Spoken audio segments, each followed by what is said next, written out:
been shedding for about 14 years, uh, trying to interview musicians from all different genres of music. And I've interviewed Fully Fullwood multiple times, Carlton Santa Davis, Tony Chin, Ken Booth, and just a real steady list of amazing reggae players, amazing musicians. And I get a chance today to continue in that lineage, interviewing a cat who had a pretty magical um, upbringing, and that catapulted him into playing with a lot of luminary cats like Bob Marley and Peter Tosh. And he's continuing on carrying the torch in his own way on the bandstand. Al Anderson, welcome to the Jake Feinberg Show. Thank you, Jay. Thanks for having me. Thanks so much. It's an honor, brother. I wanted to ask you about the kind of cats. The cool thing is that you learn the bone in high school, right? You trombone, and I'm Yeah. curious about were you digging on like Curtis Fuller and Fred Wesley? Who were the guys that you were emulating? Was it like a funk bag or a jazz bag or what? No, this was like junior high school. It was my beginning of whether I wanted to be a horn player or a musician. I started with the bugle, and a friend of mine's mother was a pianist, and she taught at the school, at the high school, and she said that the state was giving instruments to, kids in junior high school and high school with free lessons. So I was like, well, I'll get an opportunity to learn how to read music. And the only instruments that were left were trombone. And after about a year and a half, 2 years, trombone was really spitty and you know, I thought you were it like wasn't. playing Blue Note records, Curtis Fuller records, or listening to Fred Wesley with the JBs. I was way off. No, Yeah. this was like Like mid 60s, right? yeah, Yeah. 64 like Yeah. this. Yeah. So it was 60. early. It was early. It was early. Yeah, that was kind of just as I think James Brown was putting all that together. He was like known as Jimmy Brown and the Flames then. Yeah, because my father was a big James Brown fan. He had an opportunity to sub for his bass player in Newark. No way. Yeah, James is. Dude, that is so great, man. Because it was funny. I was just talking to a cat today, Chuck Berry. He'd go into towns and hire rhythm sections there for better or for worse. But I guess the bass player, he needed a sub, or did he hire the whole rhythm section that your dad played with? My dad was in a band, and he played bass, and he had to open for James Brown at some club, and his bass player came late, and he asked my father if he could handle it, and he says, "I know all your songs."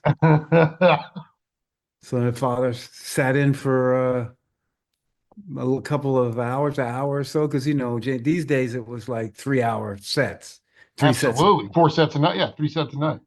yeah, three, 4 sets a night, 4 sets a night. Yeah, yeah, yeah. depending on the place. So my dad got like an hour or so in, and his bass player came and resumed his position, but it was a big, put a big impression on me and my dad. Um, I just wanted you to talk about, I mean, where are your folks from originally? They're country people. My father is from Virginia, my mother's from North Carolina, Durham. All right. So I just wanted you to talk a little about um, when you got into high school. I mean, I couldn't think of a more insane time to be your age, have aptitude on instruments, and then have like George Clinton, P Funk, Roberta Flack, Miles. Were you into were you listening to any music at all, or were you just playing original music? I was listening to everything from Motown to Minneapolis, you name it. I had an avid record collection. We had a turntable in the house, and I would buy everything. I had the JBs. I had Fred Wesley. I had the Isley Brothers. They lived near. Sly Stone had a big influence on me because it was a multiracial band, and I never knew one of his family members was married to the saxophone player, young Italian guy. So the multiracial thing struck me as really being like that was a big step that we should work together, and it worked for Sly, so it could work for anybody.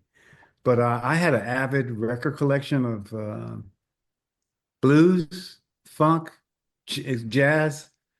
My mother and father both listened to a lot of jazz. My father was more of a rocker. My mother was a jazz expert. She liked, She was an expert. What does that mean? I mean, she was an I love this. she played piano. Wow. So she knew who was really good, like She Lester knew Young. Barry Harris and all the bebop cats, probably. Exactly. Oh Coltrane, my God. all of that. She was Did pretty she cool. swing? I mean, hold on for a second. She obviously, like, she was a cat in her own right, but was she like back in the day swinging with those cats? Because I mean, Jersey was a hotbed of It was. activity for jazz gigs. Absolutely. No, she was in the church. Was she playing organ? Piano. Never played organ? Because I mean, dude, I've interviewed some No, cats. my aunt played organ like Oh my God. Wait, so she was kicking pedals in the church? she was kicking piano, man, in the church, and it wasn't nice for her to be listening to jazz. And my mother smoked cigarettes. She liked her alcohol, and she was free out Me there. too, man. I dig that. She had, she had her own way, her own little jazzy way.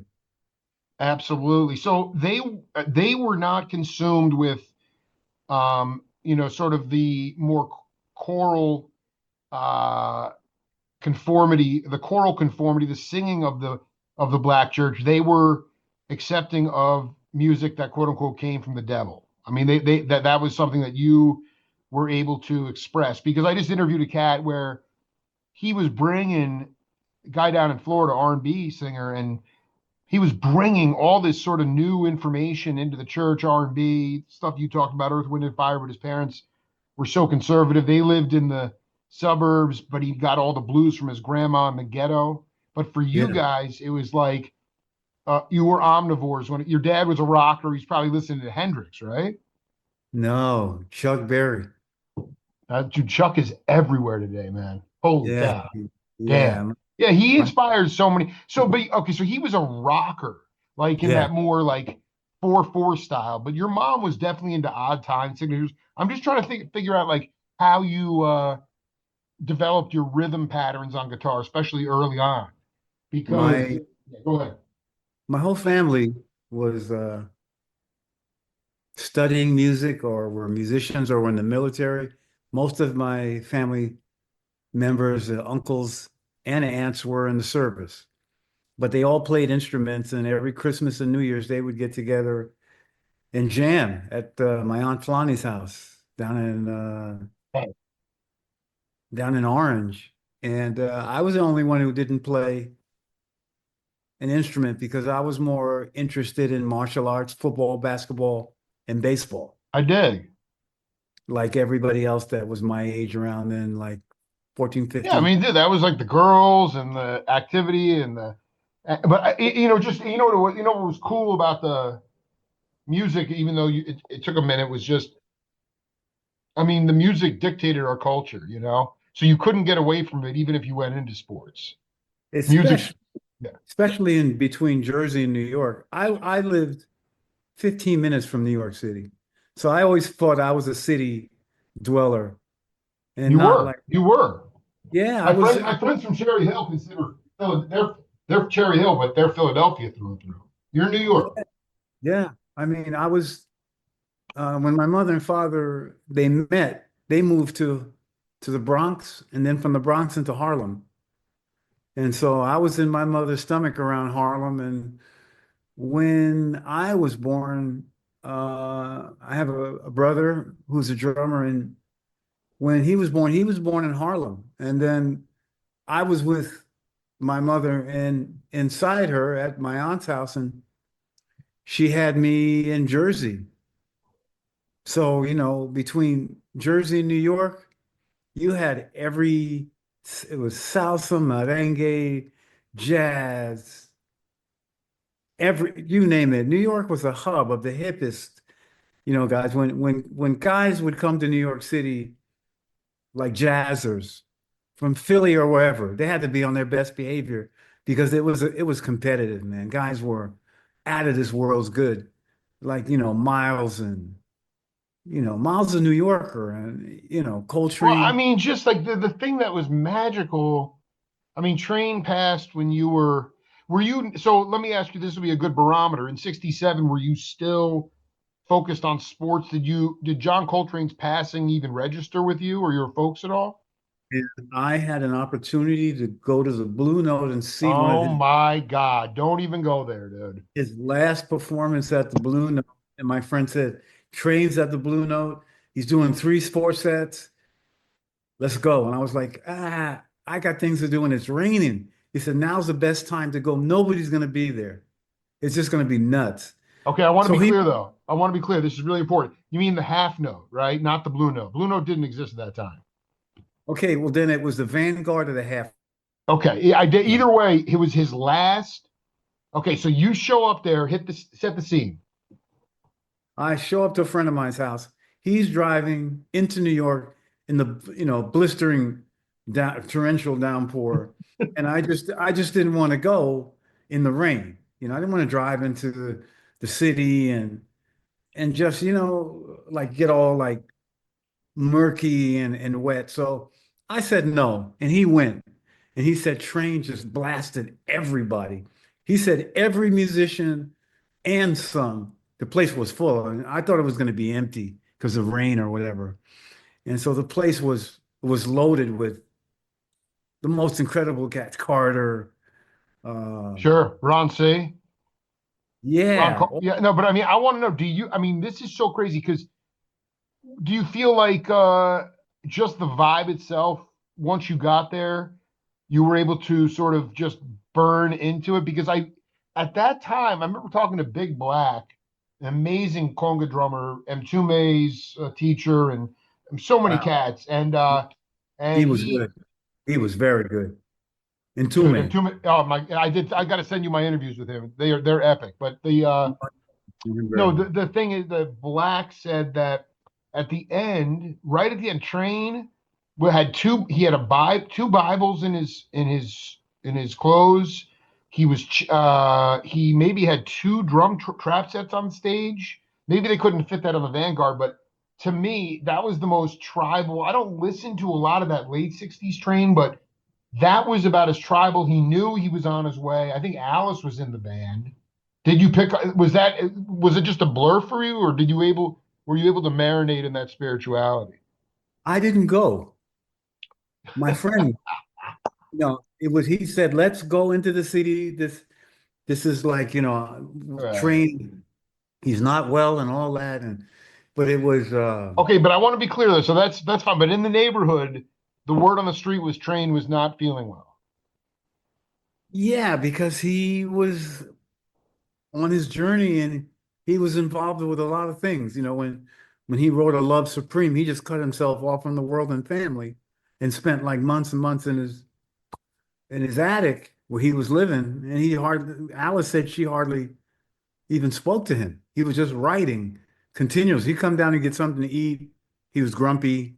He was up all night, just blasting his horn, writing stuff. And, I should have gone in to see him. It would have been quintessential to see him in one of his last performances, but I didn't make it. My friend went and he said he blasted everybody. He I said it was believe just, it's such a magical thing. I mean, so then, so at that point, what was the first like band? I remember Al Di Meola told me that you know that the tape that Chick Corea heard that got him into Return to Forever was he was on LSD, he was tripping out, and wow. somehow Chick got a hold of this tape. This is after Berkeley, but I just wonder like what was the impetus at that time for you? How did you choose go from sports and then full dive into Berkeley? Well, I was getting my ass kicked in martial arts. I had a really tough teacher. I was bruising and spraining and getting like wiped out. So Hmm. I started to, from a lucrative martial arts training and a 3-time champion teaching me privately at the YMCA in Jersey, in Montclair, New Jersey. Um, and it was martial arts was a really big thing. And the early days, we used to go to the park, play basketball, baseball, throw the football, and kick and punch, and there's a bunch of guys who had really good martial art teaching that was showing us what they had learned from their sifus. And being that my cousin was a really good guitar player, my uncle was a jazz guitarist, my father was a bass player. What was your I uncle's name? Leon, Le, Leon Anderson? Leon Riddle. Leon Riddle. You mean Yeah. he was like was he a gigging cat or he just played jazz guitar? No, he used to fix TVs. He could read music and Oh my God, dude. What a family, man. yeah, he was cool. We never had to worry about the radio or television going down. And he had a young son named Clarence that introduced me. You know, one day Uncle Leon said, "Hey, try this," and he had like it looked like one of those 175 Gibsons. Sure. It kind of looked like it was a jazz guitar, and it was Epiphone or Gibson. Gibson is Epiphone, so it was that shape.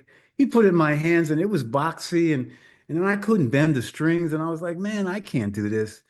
And then, some time went by, and my cousin had an electric guitar with really elastic strings. So he said, "Hey, man, try this. This is a really cool thing." He says, "You just can't be playing football, basketball, and baseball for the rest of your life because that shit is going to run out." He says, learn music, and you can go around the world and play for people because that's what I do." And so he was in a couple of funk bands, and he did soul. Apparently he's one of the guitar players who did a session with Soul Finger and Archie Bell and the Drells. And my cousin He working at down at Brunswick with Archie Bell? Like wasn't that being recorded down there? he was just one of those guys you could pick up and he'd come Yeah, I out. did. Yeah. And he was a pickup guitar player, Yeah, I but did. he learned really quick. And so he gave me a Stratocaster one day that had some really elastic strings on it. And I was like, wow, this is fucking kind of cool. And he said, man, you ever heard about this guy named, I was about 16, something like 15, 16. Have you heard about this guy named Hendrix? And I said, I had no idea who Jimi Hendrix was because Hmm. so into guitar players. I was into more saxophone players, and because I had a saxophone, I had a bugle, I had a trombone, and so he goes, "Yeah, man, let me You were like in a cannonball and people like that. Cannonball Adderley, man. My mother My loved hero, him. dude. Fucking amazing cat, dude. Joe And Zawinul, that. Mercy, Mercy, Mercy." That's So right. Yeah, I that's was right. totally into him also, and I knew Jocko really well. That's way later, You know, but this is gonna be this is go ahead. We're not gonna rush anything here. yeah. So earlier, it was like he said, "Let me play something for you," because he really never had played any records for me. My uncle used to listen to a lot of Chuck Berry, and he liked Hee Haw, Roy Clark, and these guys. He liked that country jazz style. Yo, I gotta be honest with you. You talking about that TV show? Oh yeah, yeah. Dude, I grew up yo, I'm, you know what, man? That record, I have a record. It's the most burning country jazz I've ever heard in my life. Roy It's Clark was dangerous. unreal. Woo! He was dangerous. Glenn Campbell, Dangerous. Dude, Glenn Campbell was dangerous, and I Glenn remember Campbell could play nasty jazz. I know he, the studio he was cats rough. He in was LA, really rough. Campbell would come in and play jazz with them, man. They say he was like the gentle giant because he was so peaceful and humble. But if you thought that you were good, he'd show you different, along with Roy Clark. Roy Clark was just a nasty guitar player, man. Wow, And I dude. remember him, Wow. I remember Wow. him bringing out, um, what's that guitar? What's his name? That's just on the tip of my tongue.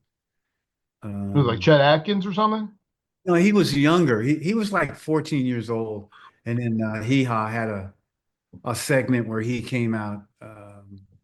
It'll come to Not you. Don't worry about it. But yeah, not so Le- you, yeah. not Leroy Purnell, but Vince Gill. Whoa, Roy brought out Vince Gill when he was like a teen, and that's freaking he great. just he peeled, and it was just like, oh my God. And then Atkins, and then the Bensons and the Martino thing, so Oh, I come from. Pat, man, my dear Oh, soul uncle. he taught me how to transverse picking. I got to meet him later on from some of his gigs in the city at the bitter end when he was doing all the small clubs, when he was doing his more like fusion jazz. Because I remember he had a solo record where, man, my memory is so bad, it'll come to me. But Pat Martino Well, and I guy, want to say no, the soul, maybe the record was Alone Together with Gil Goldstein. yeah, he played piano, right? Gil played piano and Pat, and they did Open Road, and I mean that is the most tripped out album. If that's That the, fuck, I don't think Pat did a solo acoustic album. He did one with Gil right then and during that fusion time. And you saw him. Pat was my first interview in 2011. I've done over I 2,000 met since. him. I stalked him. I met him. I got I brought weed, and he said, "Man, if you wait till after I finish my set, I'll show you a couple of rips." But even before that, my cousin turned me on to Hendrix. Right, go ahead, continue. And then when I So, heard so Are You then what did you? There was no internet. Did you go buy a record? You go see him live? I mean, what did you? record, I eventually saw him live, but it was a really bad experience. I'll get to that. Yeah, So my cousin introduced me to Are You Experience, right. and he played Foxy Lady and all that stuff. And I just didn't know what was going on. He said, "You hear that?" And I says, "What is it?" Because it's not a guitar, obviously. And he goes, "I don't know what it is. It seems to be some effects." So he had the distortion, the wah wah, and the Octavia and everything. And I wasn't hip to it. So I didn't like Hendrix. It was like, nah, that's not for me. So, and then I used to watch Ed Sullivan all the time, and I saw Chuck, I saw Elvis and the Beach Boys, and that was it. I said, okay, that's what I want to do. I think I want to play guitar. And I finally I saved enough money to go into Manny's Music and buy a $350 butterscotch Telecaster with a maple neck with a black guard and a Bigsby vibrato. Dude, I'm so honored you went to Manny's Music. I mean, Jeff Skunk Baxter was in there, dude. Everybody was in there, I lived. I dude. lived at Manny's. I lived at Oh Me Buy my Guitars. God, man. I lived at the Fillmore East. I lived at the Bitter End. I lived at 7th Avenue South. Dude, honestly, Al, this is like you're making my year, man. Like, and you know, the cool thing is you were I mean, I was born in 78, and I don't even know if I'd be hip enough to. I mean, I'm not a musician, but as a journalist, I'm not even sure if I would have been hip enough to know that that was really going on. The fact that you knew and you wanted to be in it and you experienced it, I mean, it's the most fertile time in music. it was crazy. I went into Central Park, and here's like Fania All Stars playing in the park and jamming with Willie all Cologne, dude. Willie Cologne. I mean, Billy geez, Bobo, all really, those cats. dude. You going? Did you go to the Palladium a lot? Yeah. Oh man, look, man. I was a music junkie, nightclub maniac. I So went to you the would top. take New Jersey, take the you drive in or take the bus or train in all the time, or how would you even get home? Man, this time I'm 17 years old. I ran away from home. I was living in the city with smoking a lot of weed, 18 like this, Yo, 17 Pat years. ran away too, man. I lived on St. Mark's Place right around the corner. Holy shit, that was a hate, dude. That was the pinnacle of it, man. It was like Haight-Ashbury, but it was on the Holy fucking East Coast. shit. It It was Fillmore East was there. Who's the owner of the Fillmore East? What's his name? was a Bill Graham. Billy Graham hated me. Why, dude? I've dedicated so much. I grew up in Stony Brook, I Long know Island, so him. I know He very. I knew know. me. He knew me so well. When he was opening the Fillmore, he'd see me walk by with groceries and bread, and he hated it because I would always sneak backstage with weed, and I was with Terry Kath, Peter Cetera. Chicago, dude. Are you kidding me, dude? No, This I smoked weed with every artist from one period in the 70s till it closed. And Oh, dude, I have never met Johnny anybody. Winter, I cannot. Hold on for a second. All the hippie band, basically. Johnny Winter, Yeah. um, White trash, Rick Derringer, and the very Iron Butterfly. I smoked weed with everybody, every fucking person, Buddy Miles, you name it. All these Buddy Miles Blues Band, Santana, uh, just everybody who came to the Fillmore. So Billy got tired of me because he knew I was giving grass to his musicians, and he really didn't want guys to be doing like drugs and smoking weed before they So, went and on. I It know he was a hard ass. was I'm hard. curious. Yeah, he was a He, hard. No, I mean he anybody can. literally grabbed me by my shirt and threw me out. And I always end up sneaking back in.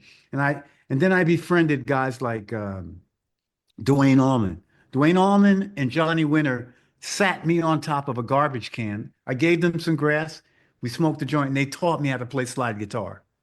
The both of them at the same time at the Fillmore East in the garbage area because we were smoking and we didn't want Billy to fucking lose it because he didn't, he Dude, knew Billy, everybody. you're calling him Billy, dude.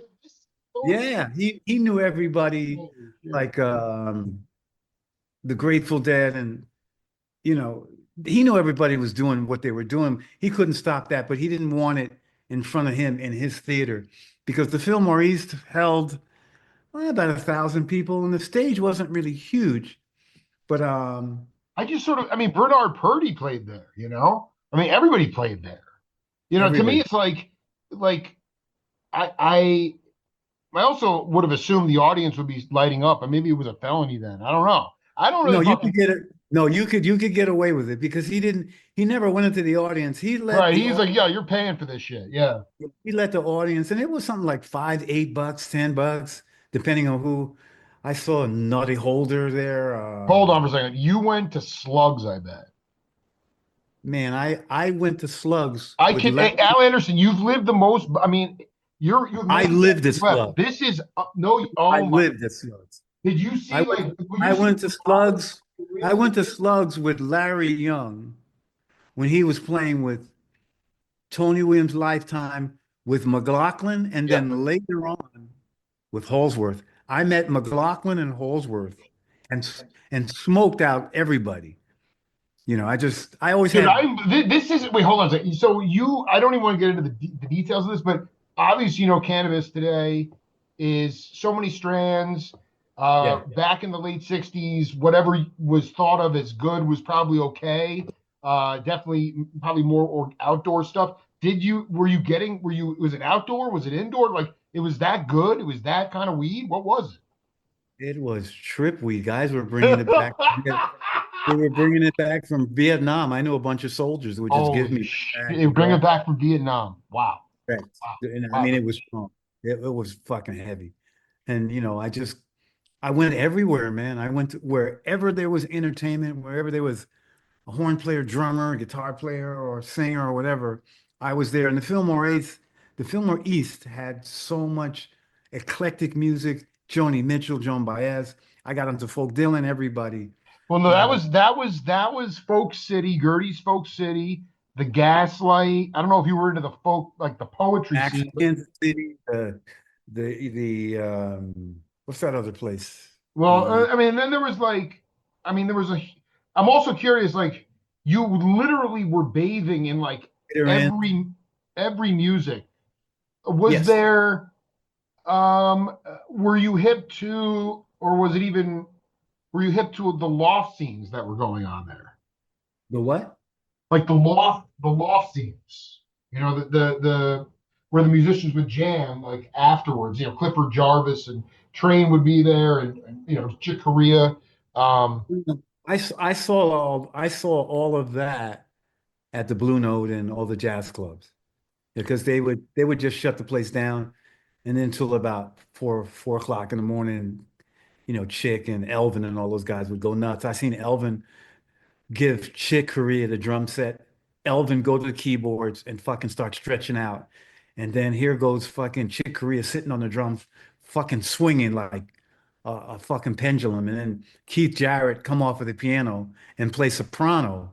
And I'm going like, this is nuts, man. This is really the real shit right here in I'm front of really, me. I'm like great, so humble right now, man. I've never, I've written 5 books of stories from cats like you, and they've been incredible stories from all over the country and the world. But this is my erogenous zone of this is my dream. And I would never have done, I mean, you were sort of, so I want to go back to Winter and Allman for a minute. Tell me what was seminal for other cats who were tinkering with slide, or how did it add to your vocabulary, and what was the most important thing that they taught you on that garbage can?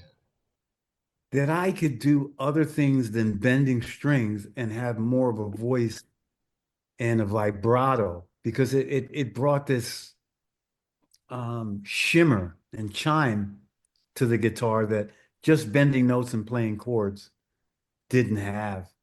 And slide goes away. I was a blues maniac, man. I used to follow Albert King around all over New York when he pulled up to the bitter end and he was driving a bus. He had his pipe. I knew he liked Jack D, and I know he liked Captain Black tobacco. So I got a bottle. Got a bottle of Jack Daniels. I got a bag of Captain Black tobacco. When he came off the bus, the first thing I said, "Welcome to New York. I have a present for you." He saw the JD and he says, "You're a young man. How'd you get the?" I said, "I got ways and means." And I gave him some tobacco. He didn't smoke grass. He was like, "I don't smoke that shit. You can help yourself." He says, "So, you coming to the show?" And I said, "Yeah." And so he says, "Well, I'm just going to lift my amp up here and I'll see you inside." I said, "Can I help you?"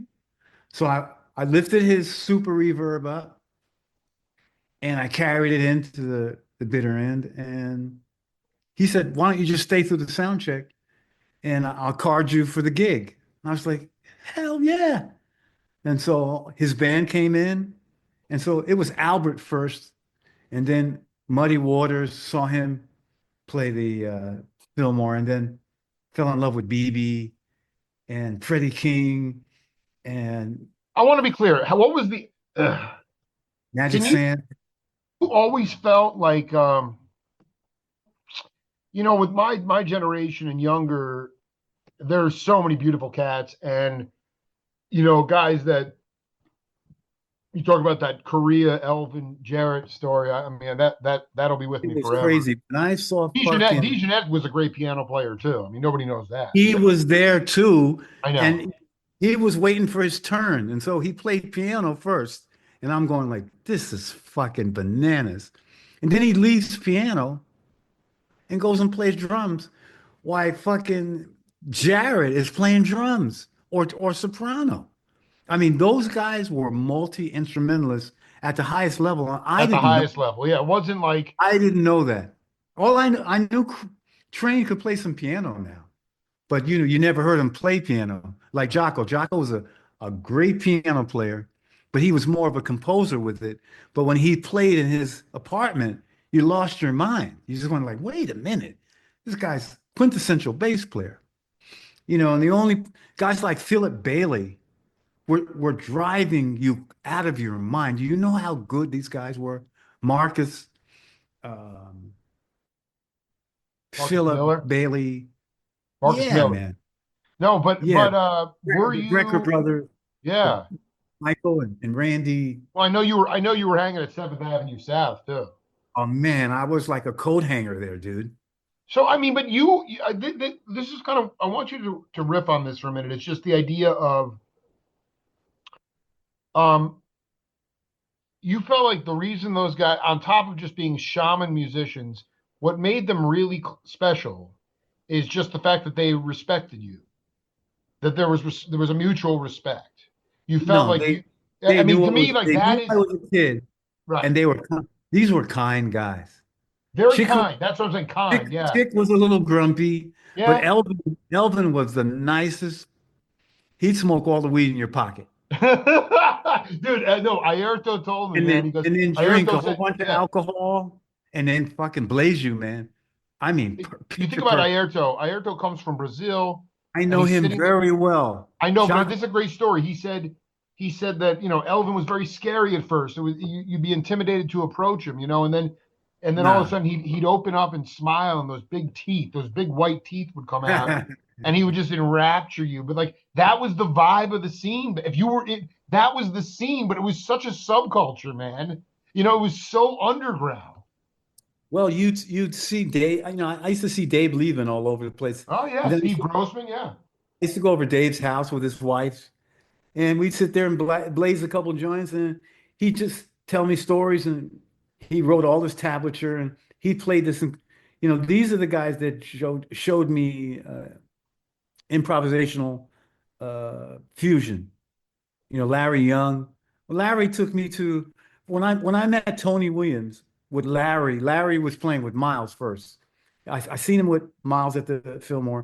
Then he said, "Man, I'm with this new group. Come over to my house and I'll drive you into the city because we got this new English guitar player, John McLaughlin." I said, "Oh man, John McLaughlin. I have no idea. But I have you no you already idea." had a record of his. You knew who he was. No, no, no. I knew nothing. And then Okay. Larry takes me to Slugs, and it's Larry, Tony, and John. And I just lost my mind, dude. It was just like, I can't believe it. It was their first album, Emergency, Oh yes. and it was just murder. And then when John moved on, Larry called me and goes like, "Hey man, we got a new guitar player, and Tony's doing Slugs. We're doing it for a week, like 3 sets." And I went down and here's fucking Halsworth laying it down, man, like Fred and all that. And I'm going like, oh my God. Then I Can get to you meet can the you guy. can you talk about you use this term? I've never heard anybody use it before. Please, because Larry Young, like when I listen to Larry Young on Unity with Woody and Joe Henderson and Get Elvin, it. that Just is, I mean, um, it's not straight ahead, but it's very listen. My ear can get around it. But then as you get into the early '70s, Emergency, and then that next iteration, what is improvisational fusion? How does it differentiate from jazz? when Chick got with Return to Forever, yeah, Aldi and Lenny and Stanley.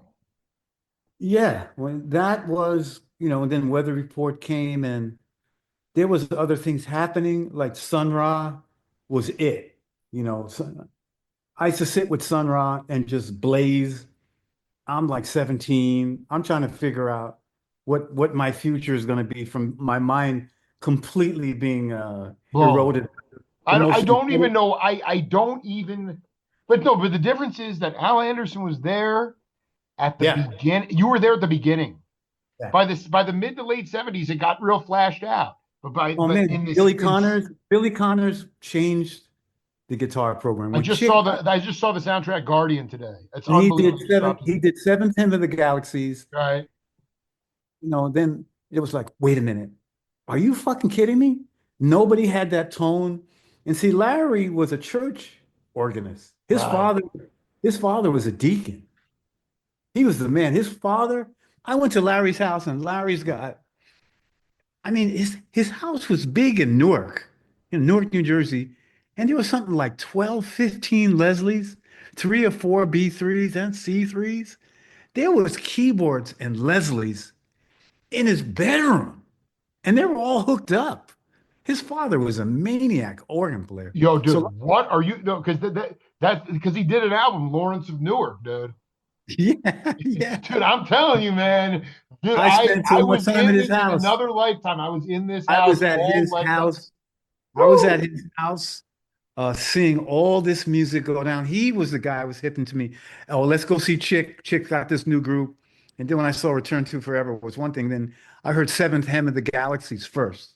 And then I got to meet Billy Connors. And he was kind of like, he was pretty stiff. He was a Berkeley type. Yeah.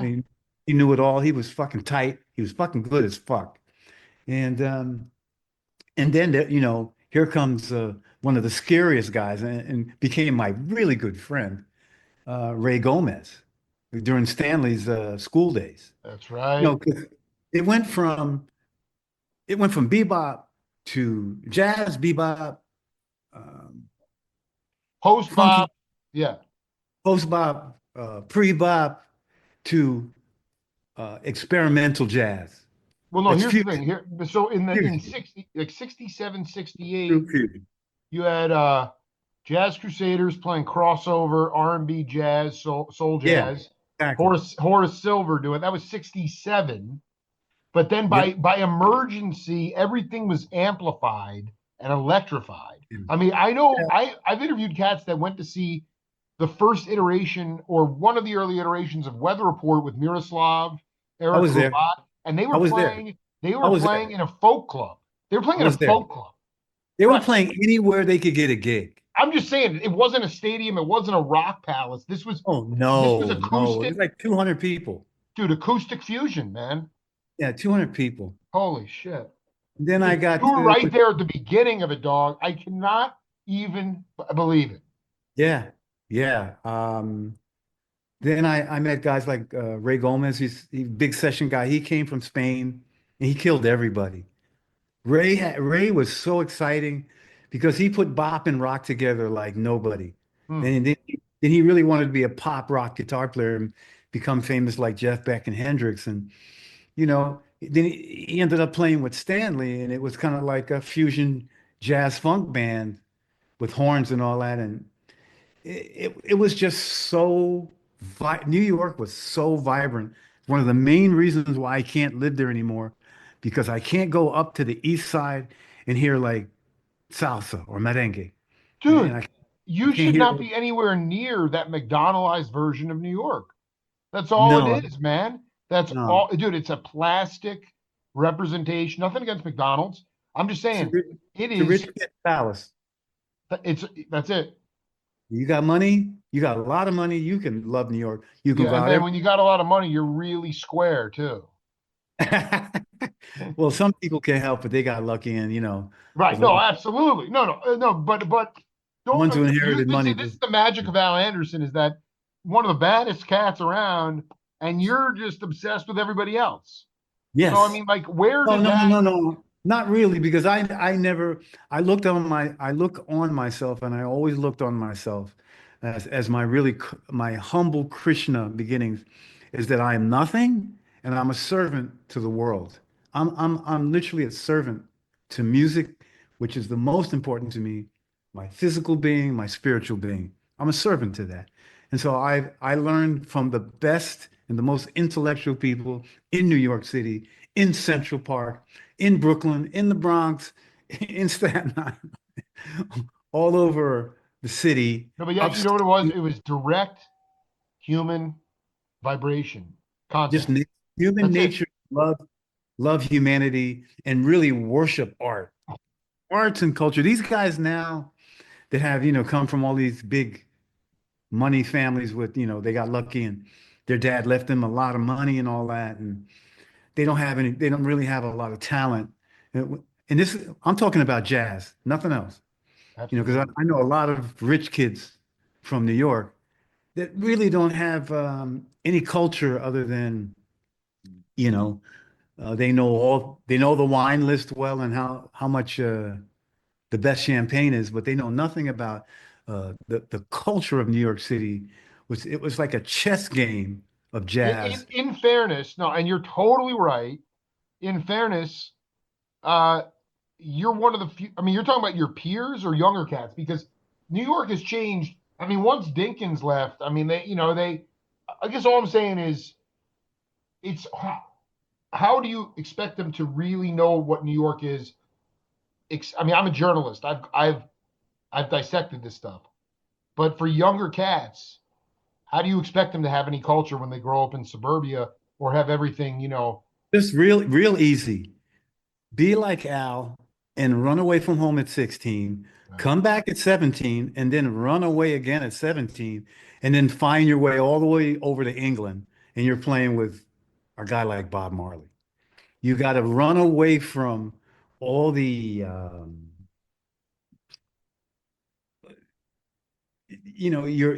they saran wrap you, and you got to run Right. away from that. They They just, saran wrap you, man. yeah, they That's what isolate they you. do, man. They isolate you. They put you in the fridge so you'll last longer. and all that. What you need to do is get away from all that spoiled shit and silver spoon crap. You run away from it. And then once you run away from it, you can always go back to your parents. Like I ran away from my parents because I come from a really turbulent background, as a youth. My father was a merchant marine. He'd go to Korea. He had a lot of dark things when he came home that went down in Korea, like his friends, and just he was a gunner. So you can imagine, and a cook. So he fed everybody and he fired shots at, during the Korean War, and saw all his friends get destroyed mentally and physically. So when he came home, he wasn't the same dad. And being that I'm Albert Anderson the third, they call me Al, like Big Al. My great grandfather, my father, and me share the same name. So he liked me. I really got along with him. He always tested me because that's a Marine. But me and him were really super tight, and he hit me to a lot of things. So when him and my mother had differences, my mother used to work for Hoffa on the wharf in Newark, Hoffa, and Yes. the heavy. Wow. She was in the union. My mother was a gangster. Yeah. I love you, mom, but you were a gangster. She used to She wouldn't run. deny that. She wouldn't deny it either. Her and No. her girlfriend used to run numbers for Hoffa at the wharf. And every morning she'd wake up and say, Skeeter, give me three numbers. I'd say 359. Then she'd come home and give me $20. I said, what is this for? He says, those three numbers hit. And so every morning she'd wake up, like out of the month, it'd be like 5 times she would hit from me. I'd give her three numbers. She put it on a piece of paper, tie a little $2 or $3 on it, and she had grocery bags full of money from working down on the wharf with these heavy families from Sicily, and I learned She was doing the books for them, or what was she doing? my mother was an accountant for Hoffa for many years. Yeah, she I used was to, a I used to come full from, gangster queen, dude. oh man, down there on Holy cow. the wharf in Newark. Forget it. And so my father would come home. He they'd get into it, and I couldn't take it anymore. And then during these days, it was a lot of racism between the Irish, the Italians, the Greeks, the Puerto Ricans, the blacks, the Dominicans. I didn't fucking want to live with that shit anymore, man. I don't come from that. Because my family, we live in a multiracial neighborhood where there was Chinese, Indian, and I traveled and stuff. And I went outside the state when I was young. I ran away from my family traditions to find myself. And that was the only way I was going to find myself, is to get away from them, and find who I am and what I want to do. So when I first ran away, I ran away to a Krishna temple right there off of 6th Avenue or Broadway, I think it was. And It was this in New was York or was it in Queens? It was in New York, and it was the first Krishna temple that they had in New York City, and they were tied to the concert of Bangladesh with George Harrison. So I Really? went to this Krishna temple. I learned vegetarianism. I learned how to meditate, and Sri Trimoy, who was teaching the Beatles and John McLaughlin, the Mahavishnu people, transcendental meditation. So that was my introductory to finding myself. The vegetarianism, I lost weight. Um, No, no, because I've got to send you this interview. I've done 4 interviews with John, and we talked about Shri a lot. And when yeah, Mahavishnu was I was there. yeah, no, when Mahavishnu had just gotten a record contract, they were about to embark on a tour, and so they get going, they have a little bit of success, they're getting some traction, and Shri comes up to John and said, the disciples are hungry, they need to eat. Can you please rent? So John rented out a space in Queens, near some ice cream parlor, Jerry Goodman told me. But Wow. then he gets there, and he goes, the disciples need to eat, and it needs to be cheap. So he opens a place and learns how to cook South Indian food for about $1.50. And while Mahavishnu is starting to gain some momentum, there's John cooking vegetarian Indian food in the kitchen, and Al Anderson was there. Love that guy. I met him, love him. He He was taught. still at the ashram when you were there? He was playing with Tony Williams, and I met Yeah, him there, that's and right. I spoke to him there, and I just said, man, how? I said, how is this possible? He says, man, in England, there's a whole bunch of jazz guitarists that have like styles that are not so familiar with these guys over here. Because we come from a different, Europe followed America, and at the same time, we had our own thing here with Bob, you know. And so everybody in Europe, there was a lot of guys that were classically trained, like John and Halsworth and a number of other Maynard Ferguson and these guys. And they could come here and comprehend what was going on because they had great schooling. And so Well, on I'm top of not that, there was no color bar in Europe either. I mean, there's no. racism everywhere, but I mean, so many cats, so many geniuses, black geniuses moved to Europe because they were recognized for their true gifts, you know? We So got like, tired. We got tired of the same old. Uh, we got tired of the same old words, and yeah.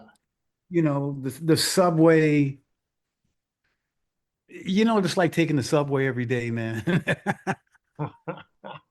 It's, Hey, I'm in Long Island. I took the Long Island Railroad in I years, did too, man. man. I used to go to Yeah, Stony man. Brook. I used to play at Stony Brook College all Oh, the time. dude, that's where my dad taught for 40 years, man.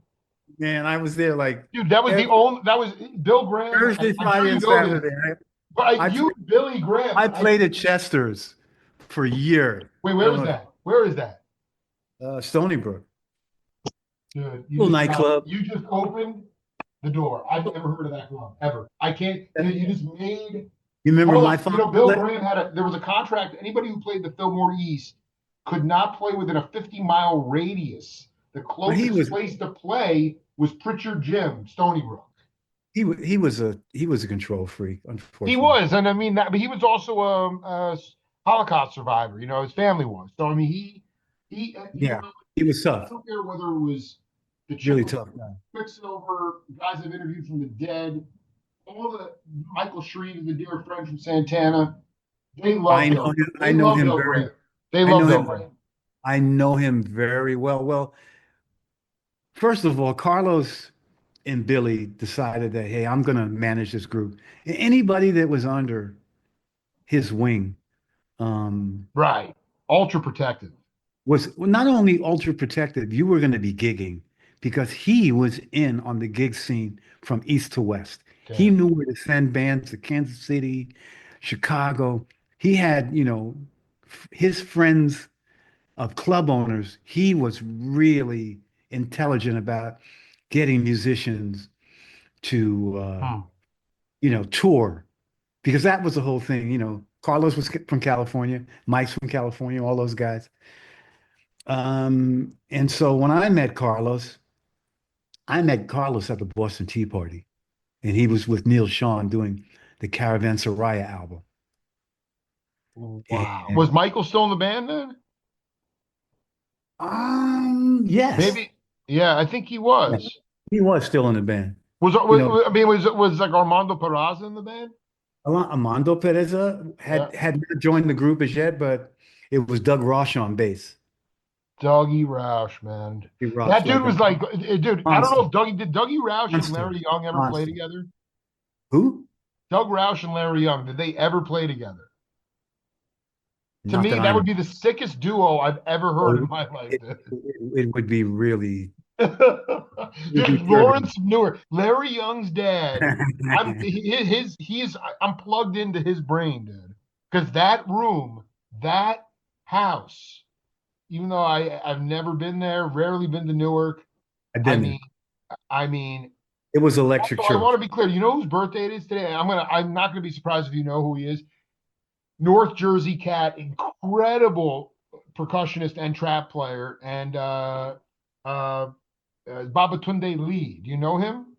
Yes, I do. It's his birthday today. How old would he have been? He's still with us. Really? Baba Tunji.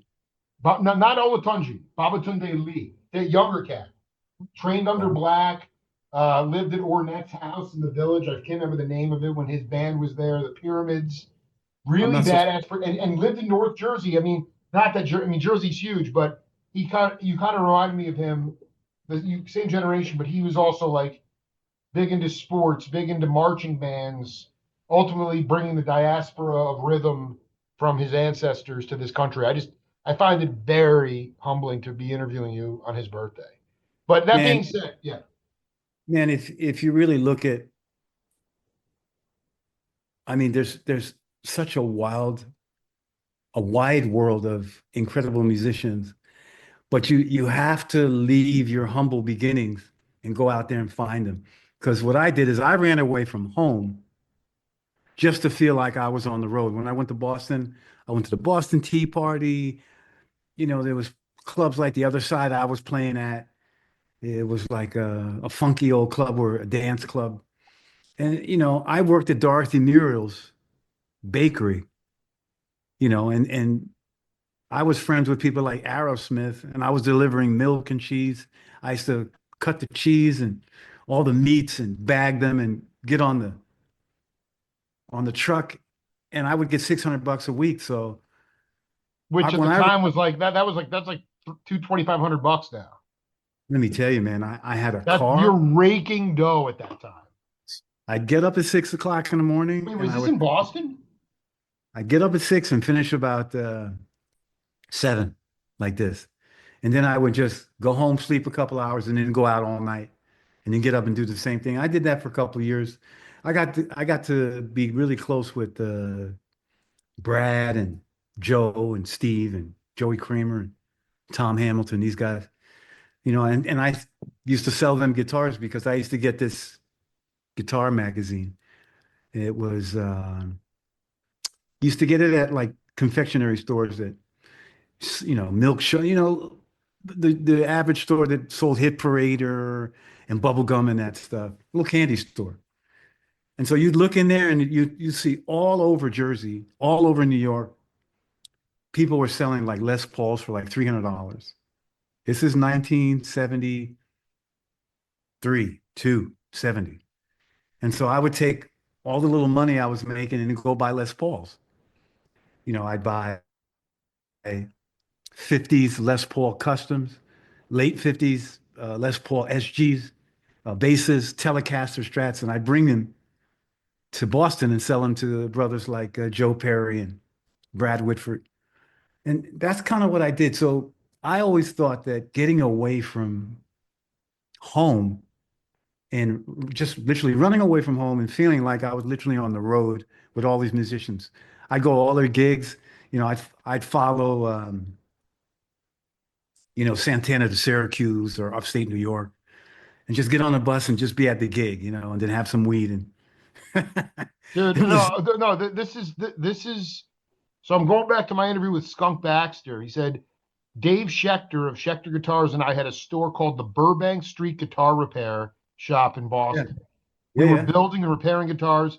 I was doing a lot of custom work from having learned so much from Dan Armstrong when I was working at his place I on bought 48th everything Street from in New York him. City. I I bought know, everything that I could buy from him. from I Dan. love him. Danny's my good friend. I do. So listen, He used to have Al, a store listen. in LaGuardia. Remember Can that we place on can we can LaGuardia? we do can we do set two tomorrow? Because we've already been cooking for an hour here. We got way too much more to do. That's okay. Can we do it again? Can we do it tomorrow this time? You got something to do? I mean, I'm out for it's an hour. I got to hop. Hey, you're on your own. I am. Yeah, I'm If you I'm want to do available. set two, I would love to do set two because I mean I don't want to rush it. We have barely covered anything. Nah, not really. We're just basically getting the foundations of how I am a musician and how I got here where I am now. Right. So what I'm saying is I mean, I've done 9 parts with Jim Keltner. Let's do as many as we need to.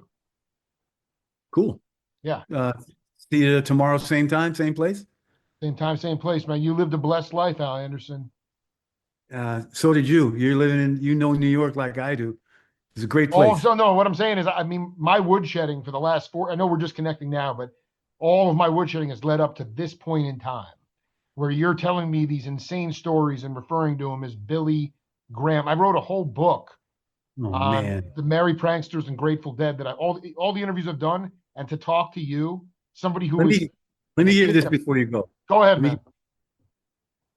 Bob Marley and the Wailers finally get booked by the Fillmore West. Come into the Fillmore West, park the bus, walk in.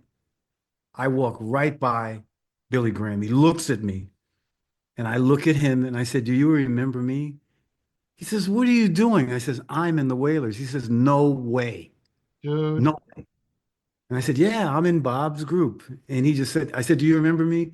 He says, "Man, do I fucking remember you?" I'm He would throw me out. I would go into the audience. And if he throw me out, I would just pay to get in again because it was like $5. And, and I would just, sooner or later, I'd find myself backstage where he wasn't, in some corner hiding from him. And because I had to be there, man, it was all about all these incredible people playing in his place. And I had to get myself in there and learn what was going on. You learned you yeah, man. Can we do about like 6:30 tomorrow instead, your time? Okay, see you Are you on the 6:30. East Coast? Where are you at? Are you in the East Coast or no? East, Florida. Yeah, so I'm in Tucson. So I'll call you at 6:30 your time. Or I will do this again. I'll send you a link. Okay, bro. Later. All right, babe. You good? Peace.